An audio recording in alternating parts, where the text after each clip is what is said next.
love is stronger than mind control, because truth will out. And what we're seeing now is a dissolution of the MAGA cult. Critical component to mind control. Being made over to be clones of the person who's at the top of the pyramid. Interested in the subject because of my own cult involvement. I was recruited in 1974 into a front group of the Moonies. Hello, I'm Dr. Stephen Hassan, cult expert, former Moonie, guy who's been working as a mental health professional for decades, author of books like The Cult of Trump and also Combating Cult Mind Control, and a recently released Spanish version of Combating. But I wanted to make a video about my work that's described in this book, Freedom of Mind, Helping Loved Ones Leave Controlling People, Cults, and Beliefs. At this time, especially during the second Trump administration, where uniquely unqualified people have been put in offices of power, that is causing such incredible pain and uncertainty and dismantling of the checks and balances, the ignoring of constitutional rights like freedom of speech and the ability to make sure there's no unreasonable search or seizures, with ICE just taking people into custody with masks that we don't even have warrants for. There's so much crap going on, and I've done a bunch of messaging. I've written extensively on Substack. By the way, I'm Stephen Hassan on Substack, and definitely encouraging people come and visit. Also become subscribers, because we have a lot of great content. But I wanted to do a video that does a little deeper dive in this holiday season on my methodology that I've evolved from the 1970s, when the only thing family could do to help someone whose minds have been captured by an authoritarian, destructive cult was forcible deprogramming, which actually happened in my case, although I wasn't abducted. I had a near-fatal van crash and was lured by my sister to her house. My crutches were taken away. I resisted. My father cried and begged me to listen to the ex-members. At least he and my mom would sleep at night knowing they did the responsible thing. And I was so much a fanatic. I was a right-wing extremist fascist, not allowing any doubts in my mind about Moon or the doctrine, the divine principle, or the organization. I was certain I was doing God's will. And I've said publicly, I would have died or killed on command without hesitation. I was that programmed.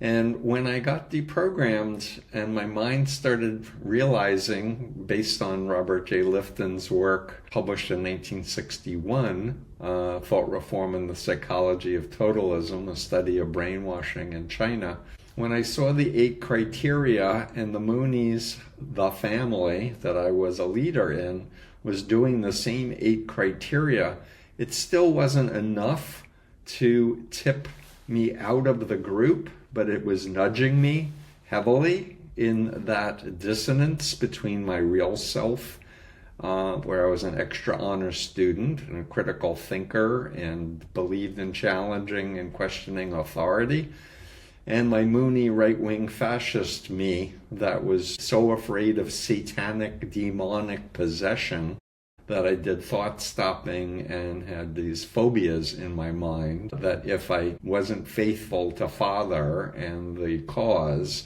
that terrible things would happen to 10 generations of my ancestors on my father's and mother's side who were suffering in the spirit world. Anyway, the thing that got me out was the ex-members handed me one of Moon's own literature. This was on the last day of an agreed-upon 5-day intervention, at which point my father said he would drive me back to the group if I wanted to return. They handed me the speech that Moon had given to congressmen and senators, and I recognized it because I was a leader. And Moon was basically saying how he was surprised that anyone could imagine he, a Korean, could brainwash Americans, and how much he respected Americans. And I had this moment of clarity where I said, what a liar. And that thought surfaced, and I said it aloud. And then I started thinking again. I said, if he's a liar, then he can't be the Messiah. He can't be a man of God, because we, the Moonies, teach a God of truth. He can't be trustworthy.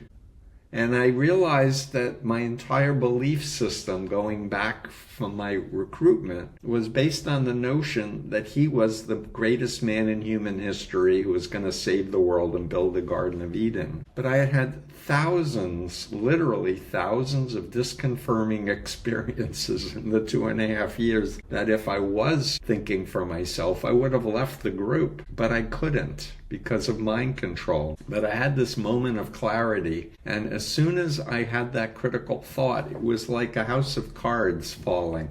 Plop, plop, plop, plop, plop, plop, plop. I realized the whole belief system was based on one faulty presupposition, that Moon was a great man. And now you're meeting me literally 49, almost 50 years later as a mental health professional who's dedicated his life to sharing my expertise about brainwashing and mind control, doing my second master's degree and a PhD to update the law regarding undue influence using sex and labor trafficking law that's focused on force, fraud, or coercion. My models are available for free download in English, Spanish, and now French on my website to tell the difference between ethical influence and unethical influence based on my BITE model of authoritarian control. You can download the entire model of behavior control, information control, thought and emotional control. And we're doing a free anonymous survey that anyone can sign on to and reality test for yourself. Fill out the questionnaire. It will give you a number of how healthy or unhealthy the group or relationship you're in. I'm saying all of this because what I've learned is the most effective way to help a family member and friends is to start with educating the family members and friends who care. Like, you need to understand the terrain. You need to understand that mind control is considered to be a dissociative disorder. In other words, there was the real Steve and the Moonie Steve that had hacked and taken over executive control of Steve.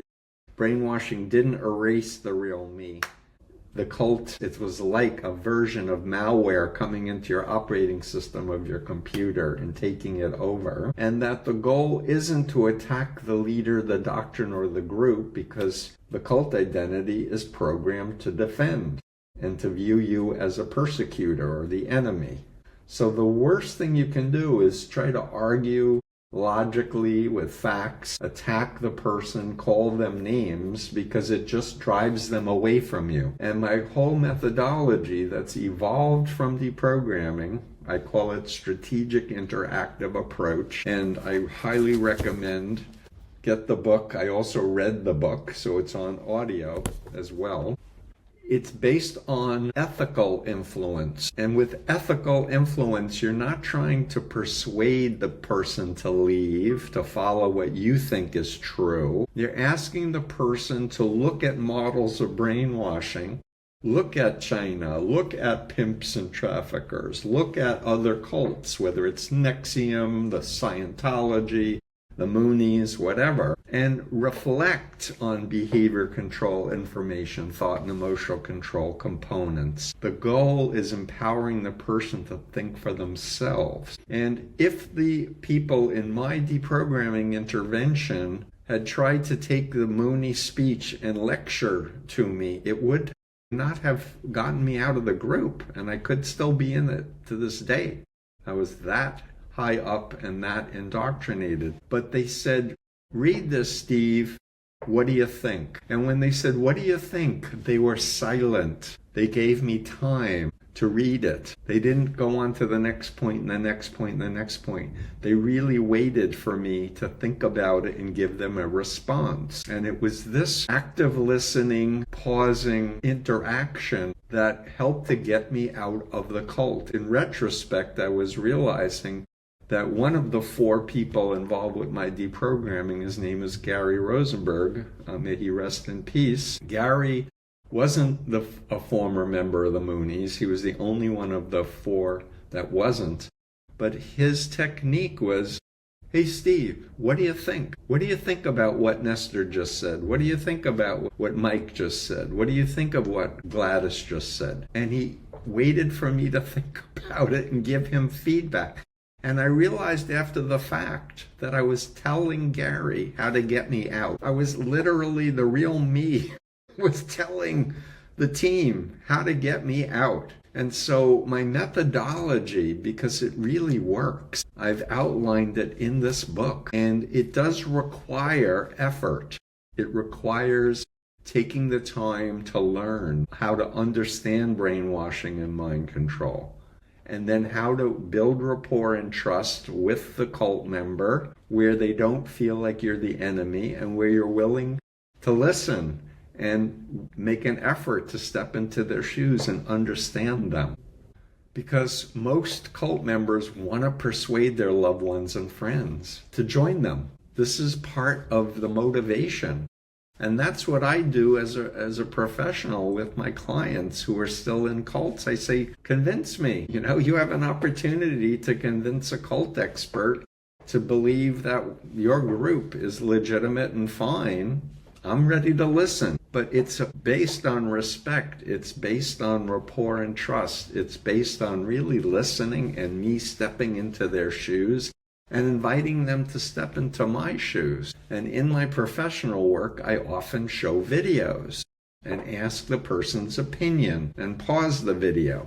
And there's so many documentaries now. There are so many former members making videos and doing podcasts. So you want to select ones that you think won't trigger your loved one's cult response, but think about who they were before they got radicalized. That's who you want to speak to. So going back to common values is going to be really critical. If you know the person was a devout Christian before they got radicalized into New Apostolic Reformation, talk about the Bible, talk about Jesus, and ask them, what do they make of Jesus' words here compared to what their apostolic leader who says that he's a prophet or an apostle, who says that Trump won the 2020 election when all reality says that he lost. Think about life experiences. If you came from a former authoritarian country like the Soviet Union or China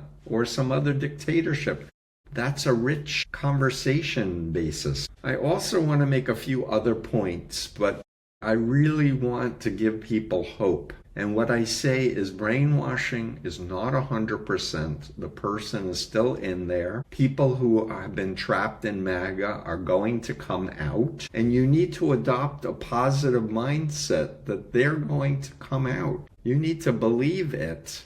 And what I say to my clients is, the issue is whether they will come out faster or slower. And think about what you're saying or going to say or interact, and whether that will speed up their exit or slow it down, and whether or not it will make it easier for them to leave or harder.